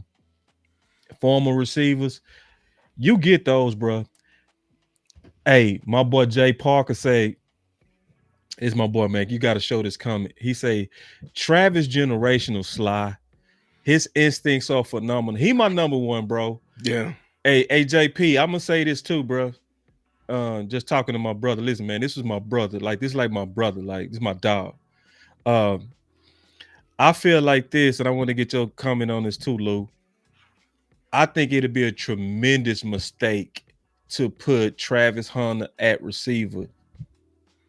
Yeah, I think it'd be a mistake because, and JP go attest to this, I don't think he mentally ready to play receiver. Because, see, too much of his personal life was put out there. And real corners are go, and it's gonna be nonstop, and it's gonna be every week. It's gonna be relentless, and it's gonna be by everybody. The whole team gonna be calling his wife's name if you play offense. Now, people think that don't get in a man's head. It'll get in your head that every time you get on the field, they talking about my wife. It's like, for his confidence, you got to start him off at corner. You got to start him off to where he's the attacker. Because if he's being attacked, they go hit him instead. They go cheap shot him instead. I said this the other day. I would have his wife on a shirt. And I would come out there and be like, "Sir, I smashed." I'd just be lying to him. I smashed, bro. And it'd be just it'd be a meme, bro. No, it'd be a meme. Yeah, you see. Yeah, I would do anything and everything to get in his head. It wouldn't even be personal though. It'd be just, I'm trying to get in his head. I want him thinking about me versus thinking about the audible. People think that ain't a big deal, but that's a big deal. If you want to destroy his confidence, put him on receiver first and watch how nasty them dudes are. And I would be that one, and it wouldn't be for attention. It wouldn't be because I'm trying to embarrass him. I'm just trying to get in your head. And it'd be like, hey, it's war out here, bro. I ain't got no love for you. It's what it is. My job is to demoralize you, and I'm gonna fully try to do that. You know what I'm saying? Right. So, but see, what I like about him, it's like what my boy just said. See, when he on that defense, let somebody talk about my wife then. Bah! Exactly. See, now I get to be the aggressor. So, and guess what? You then start to command the respect of the other side because I get to be physical. I get to, like, see, now if you say something about my wife, I can slap you because I'm on defense. You see what I'm saying? You know what I mean? I can jam you in your face mask and act like it's an accident. Yeah. You know what I'm saying? Right. You know, like Dion used to do. He say, a sucker born every day, Sly. He ate the first. We dinosaurs now. You right. The stripper is the wife for these dudes. Oh, He said he has to play both ways. Every successful offensive is running. It's different now. Yeah, Offense, yeah. it might be different. Like, but I would do it. Sparingly right now. I wouldn't start him off full-time offense. He would do it in spot duty. I wouldn't put him out there, bro. I wouldn't. Like, just me. Am I overthinking it, JP? Let me know. Am I overthinking it, Lou? No, I think I've been thinking he was a corner to begin with. I just like how he played corner. Me like, too. Me too. I think he a way better corner. It's not even that. receiver. It's bigger than that. Like he got snatched away from Florida State because he went with who? Dion. He didn't went with Dion to play receiver. He been with Dion all this time to learn corner. You know what I'm saying? Like it's deeper than this. And he could play receiver. He just a way better corner. He's a corner. Like wait, if he gets some weight on. Yeah, and I don't even think he need. I don't even want no weight. I like him as the Slim Reaper, dog. He need a tone, a little bit more. You know what I'm saying, for that hand fight. You know. I don't think he need nothing, bro. I think he coming in just right. You know what I mean? You ain't getting away from him. You ain't. He's sticky, bro. And he receiver. See, like bro, a receiver playing corner, bro, is dangerous. Like he's seen it all. Yeah. And my boy JP said I'm giving him 15 plays per game. I like that. That's a good. Out of 60, I like that. Gadgety stuff. I'll be with that. Yeah, big plays, D plays, maybe a couple of fundamental plays. Also using them as a decoy. I like that. But hey, man, I unloaded all my corners. I'm pretty much done with my 3-star guys. Look, you hit everything I was saying. We could give our. Oh, for real? So we pretty much had the same guys as the guy. I mean, look, I had Darian Porter. Mm-hmm. I mean, only thing, there's not many different between the same guys you saw, the same guys I saw. I mean, Azarie Thomas, I throw in there. He's a physical guy. I just worried about his, when he going against smaller players. Yeah, like at the Senior Bowl, Tez Johnson tore his ass up. I ain't gonna. Yeah. Was it 1-on-1 or set or two? It was 1-on-1, but see 1-on-1, bro. That ain't never fair to us. I know that favors the offense. Same thing with O-line. It favors the defense. Any corner that's consistently winning 1-on-1 is amazing because I think it was some team periods Tez just couldn't get touched. Like they couldn't touch. Yeah. Because you got these quarterbacks with clear views, clear sights, no pressure, just sitting there clean, and you got a receiver who got the whole field, and you got to, you know what I'm saying, and all day, like all day, he got like 5 different reroutes before the ball come out. Yeah, corners that's consistently winning 1-on-1 are just like they solid, you know what I'm saying. So, and then a receiver eventually go make a play in 1-on-1. All I want to see from you in 1-on-1 is super quality traits, and I want to see fundamentals. I want to see great feet work, and I want to see you compete.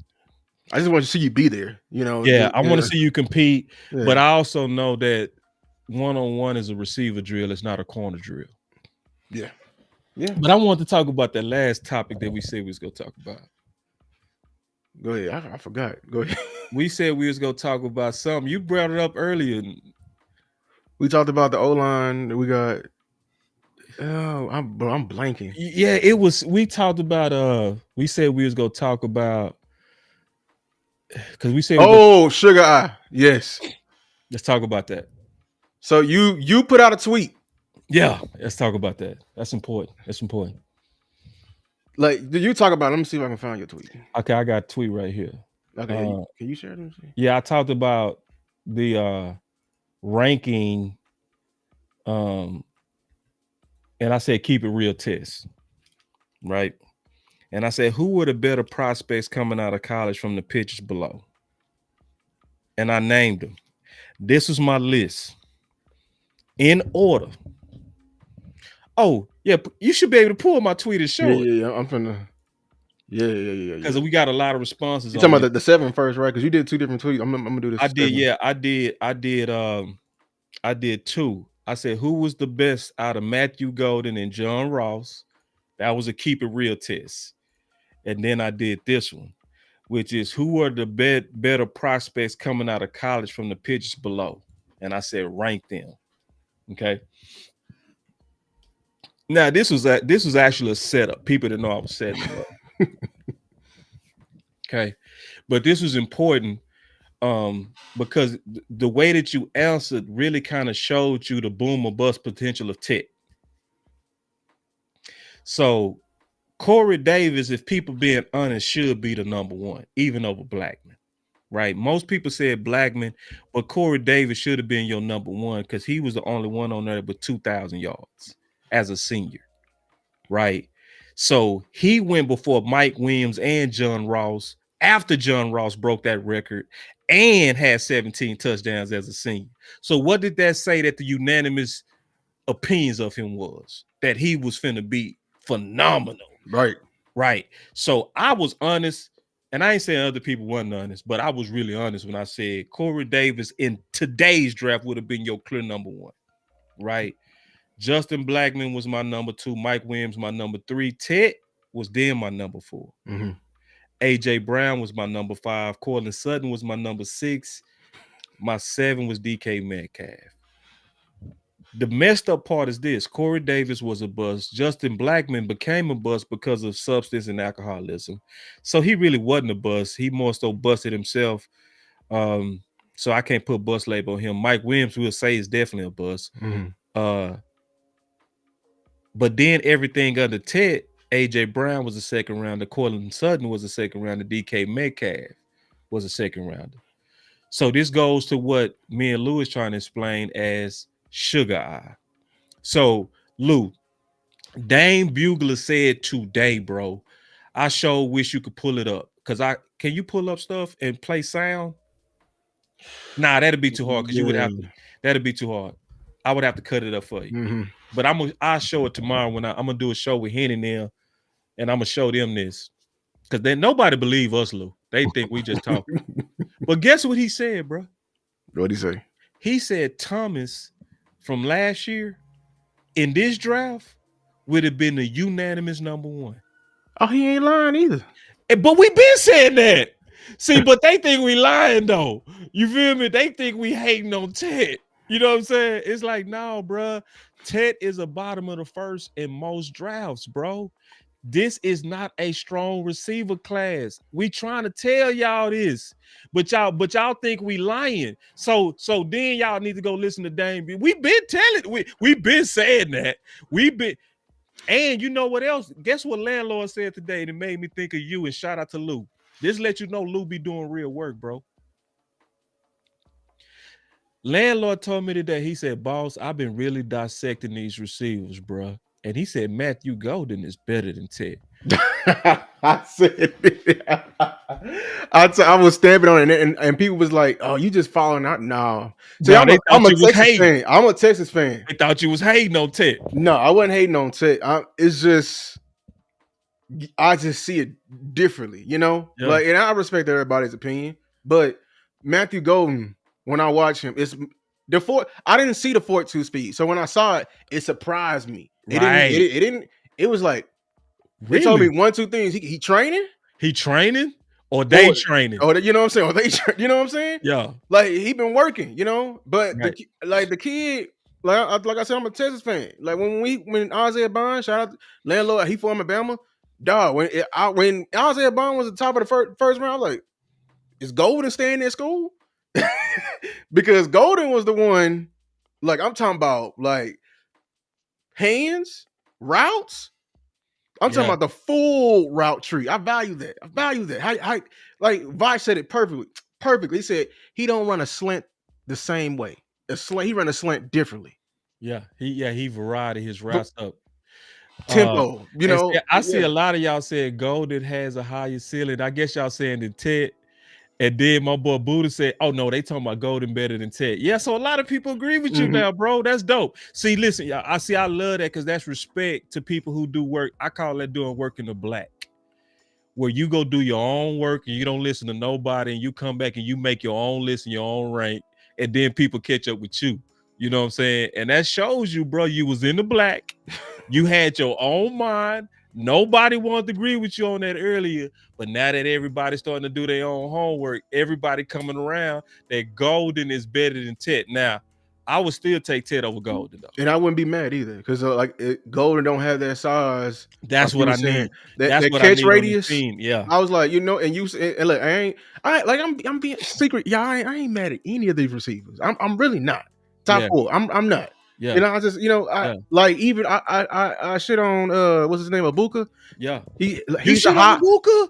Well, I'm just like as far as 12, yes, because I don't. Yeah, he too. We Yeah, this is a see, 12 is dog. We're like if this is basketball, this is lottery. You know what I'm saying? A man. lottery. Yeah, it's different. Like let's categorize the rounds. No, round one is the board. If you top 15, top You 10, we can game franchise changes. You know what I'm saying? Second fact. round, you get your guy. That's That's why fact. the Cowboys always miss because that that's the guys you like. They gamble. They They, gamble. they, They they try to gamble get it. because they They love try to these get the guys. risky first rounder. That's Third round, that's them real third, fourth. I love day. Is it day two? I love day two. yeah, Day two, day three. That's That's money. that's that's where them guys that's the the meat of your team. You know what I'm Yeah, saying? yeah. That's the meat and potatoes. And then late round, that's who you taking a fly on. And undrafted. Yeah, we know it's such. But 12, at 12, I don't want a guy who was okay with being number two. I don't want that. Because See, if you want a receiver and you just want a number two and you saying, okay, well, he's good at being number two, to me, you capping it out. I thought you wanted a dog. but see, Ibuka's a dog though. He is. You know what I'm saying? And that's why Because I wouldn't be mad at him. because the receivers is crazy this year. So let me define how I see the receivers. All of them are overrated to me. Okay, That's a good. that's number one. Mhm. But for what I need that basketball player, so I will go with Ted, right? Because Dak hasn't had that big weapon, right, since Bryce Butler, right? Exactly. Yeah. So you saying fit. You trying the solely best fit though fit. is the best fit though for Dallas, and I'm just saying for Dallas, For not that. necessarily Dak. For Dallas, it's Ibuka. It is. He the best fit because he giving you everything. He giving you the route running, Blocking. blocking, and so it's like when your coach saying we want our identity to be physicality, That's him. yes. And I would take that. Because Yeah, nobody talks about that. I get on the old line, but your tight end sucked that blocking last year. Terrible. Jesus yeah, Christ. And I hated that yeah, McCarthy kept doing that. yeah. And then he kept doing that goof ass look crack toss with Brandon Cook's little ass. He acted like he gonna crack on Aiden Hutchinson, like that's gonna work. Like we finna capture the edge. So I would be more comfortable if we were still doing that with a Ibuka. Ibuka gonna put his shoulder in in the Aiden Hutchinson, and he ain't afraid. He ain't gonna win the rep, but you know what I'm saying. I appreciate, and he can do it. He can do a hell of a. He got a lot of players what's that sweep, that Yeah, jet sweep. yeah, He got some rushing yards off the year yeah, yeah. off doing that. And bottom line is Ohio State is the best pro factory in football the Y'all last not lying. years. It's the best pro factory. You're not lying. You're not. We need to we need to start.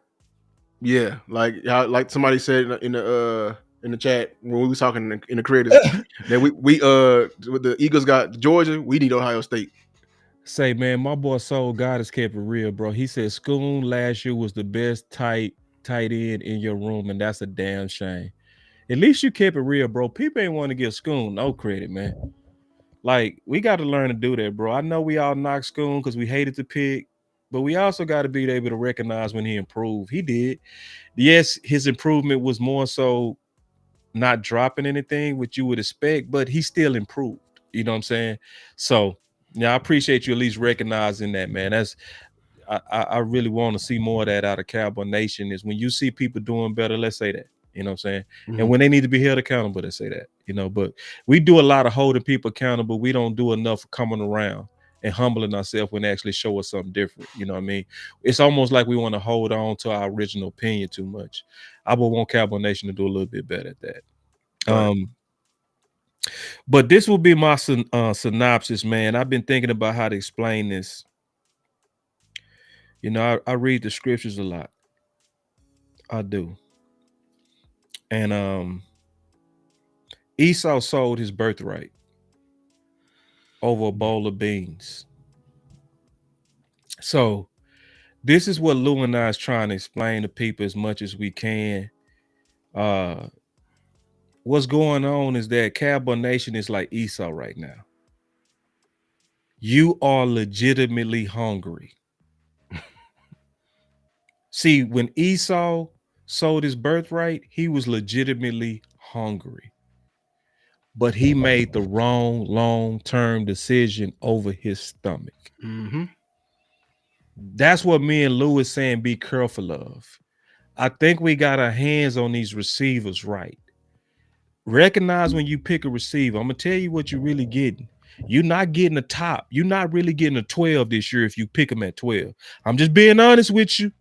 You're not getting a 12 this year. You're getting really a 28. You Or you took getting CD at 17. I'm just being honest with y'all.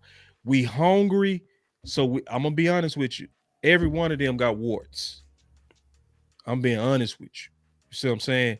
So what we don't want is we don't want, see, Lou said it best. 12 supposed to be like, Like you got to be up here to get that. Like, you got to be up here to get a Michael Parsons. You got to be up here to get a Surtain. You see what I'm saying? You got to be up here to get a Slater. You got to be up here to get you a Panay Sewell. You got to be up here to get a Pitts. See, you see, it's not about need. I don't care about need at 12, y'all. I'm over by which one of these is the dog that's gonna be the dog for the next 5 years. That's how I would sum up everything we talked about today. and it's more than one way to skin a cat, y'all. That's true. If we get the best corner, he gonna have the same impact as if we give Dak another weapon. Yeah. We didn't made our pass defense a lot better. We didn't make Micah more effective. Now Micah got more time to go kill somebody quarterback. Right. We get a D tackle. I'm doing a backflip, even though like you know what I'm saying. Like we added to the room because I want more bodies, and this is a generational D tackle cloud, especially if we pick the right one. Yeah. And we can stop the run. Yeah. Y'all, we can stop the run. That's what Micah. If you want to get Micah help, damn a damn pass rusher. Allow somebody like we can't run on them right now. Like we physically gotta pass the ball. Micah licking his chops, man. Yeah. That's how. And honestly, I think everybody with people's opinion. I'm gonna be honest with y'all. This is gonna be the realest thing I'm gonna tell y'all. Y'all thinking about August. I'm thinking about December. Ooh, talk. I'm thinking about when it get cold. You know what I'm saying? And I'm not saying it because I'm scared of the cold. I'm just telling you right now why the teams win the way they win. They built for all types of seasons. Philly was built for all types of seasons. You know what I'm saying? And that's when they got there, and you know what I'm saying, the Chiefs did a good job taking their left hand away, where the right hand was always hit. That's when the weapon come and everything up. But you going in with just a right hand. What happened when they take that away? Because they teams can take away both your receivers. Especially if you can't run the ball. Damn, my boy Buddha say, "Give me Booker at 12." Look, Buddha, Buddha Street. I'm thinking about. I'm not thinking about right now. I'm thinking about the playoffs, man. The playoffs. The cold. Yeah. When teams, we just talked about how them genius D coordinators look. Here's a little secret. Everybody don't show their hand the whole season. Yep. Yeah. Now after 17 games, your tendencies come out on film. That's why when we were cooking all year with CD Lamb, and everybody was like, you saw that film versus Buffalo, right? Yeah. We're gonna spam it all game. It's a copycat league. Yeah. And they got their hand ready to. Are you gonna have a counter? Right. And that's why they've been saying since the 1900s. The same two things travel: a run game and a defense. Right. Yeah. Yeah, man. So I'll say this, man. Did you want to close it out? Yeah, we can close it out. I'll say this, man. Just summing up everything. I think we was very fair to Saahdiq Charles. I think it was fair. I think we didn't come in here with he's a cancer, he's a quitter. We looked at that as a possibility, but then we also looked at the other possibility, and we exposed to where he could have quit out of righteousness. If you missed that part, rewind it, because we talked about all angles of it. I think it was very fair. But then we went into the corners. and I'm gonna just say this about the corners, just to sum that up. It's almost impossible to say which one of those guys the best. It's too many 3 and 4 star corners. But then lastly, I'll say this. I honestly hate that we having these debates on weapons versus physicality, because the only reasons we having the debate is because free agency didn't do what they needed to do at wide receiver 2. If they would have took care of wide receiver 2 in free agency, it would be no debates. Everybody would be feeling us on what we talking about with this physicality. Most people would be agreeing with Booker if they had wide receiver 2 out the way. But every time we talk about physicality, they can't do it because that, just like Esau, they hungry, bro. They hungry for that meat. And it's like, until you satisfy my stomach, I don't want nothing else. I ain't trying to hear nothing else. You know what I'm saying? Because it didn't matter none of the facts that I talk about in terms of the physicality on the line, how the protection can help Dak, how you can still make a trade and go get that number 2, how you got the cap space, you can still go get that number 2. Is free agent still sit out there that all of us would be happy with? None of that matters until they feed you. And that's just where we at right now. And I want y'all to recognize, though, this. Lou is not a bad guy, y'all. I'm not a bad guy. I'm not your enemy because I want to be physical. And because I want Dak to stand up right after having multiple injuries. It's not us. We your friends, okay? We still know that their weapons are important. We're your friends. I don't want y'all to look at us as the enemy. I promise you, we all want the same thing. And guess what? And I'm going to stand on this. We both right. That's what I want y'all to realize. It's not weapons right and trenches wrong. No, trenches right and weapons are right. Front office, y'all got to finish it. That's my final word. Yep, my final words is this. I already said what I got to say. Make sure y'all like and subscribe the video. Subscribe the boss. I'm gonna start the pub right now. Listen, turn on notification bells. We got a dope show coming. We're gonna do the rollout soon. Listen, DC Universe is getting together. We're gonna be covering this draft like none other before. We're gonna be right here giving our play-by-play, day-by-day, whatever you want to say, and talking about other teams, because we do the homework. You see what happens when we do the homework. We before all, the experts. I don't want to get on today, but listen, if you tune it in, come click in, and kick it with us. You know what I'm saying?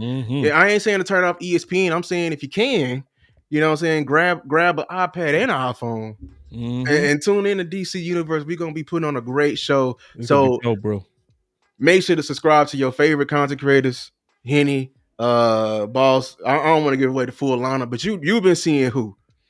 Make sure to tune in. Make sure to tune in. Any last words? We dope, bro. Nah, that's it. I love it. Hey, man, we do this for the first blame and the last congratulator, man. I appreciate everyone, man.